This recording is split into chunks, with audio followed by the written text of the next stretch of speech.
سلام عرض ادب، خیلی مخلصیم بچهای آیرین سیستم. میخوام یه طرفم بهت یاد بدم که سیستم ماشین تو توی خونه نصب کنی. بیا جلو.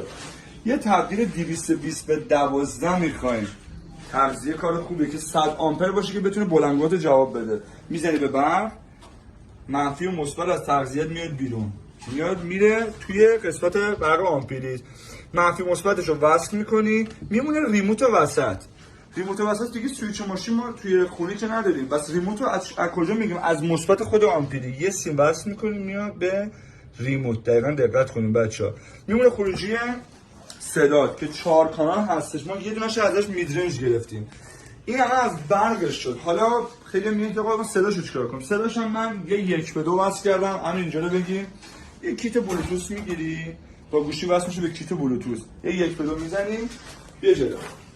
اینم از قسمت ورودیش که صدا رو بهش میدیم. میدرنج رو الان داره میخونه.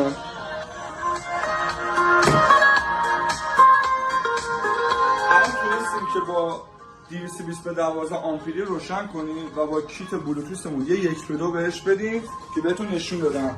حتما بفرست واسه رفیقایی که میخوان سیستم ماشینشو توی خونه نصب کنن.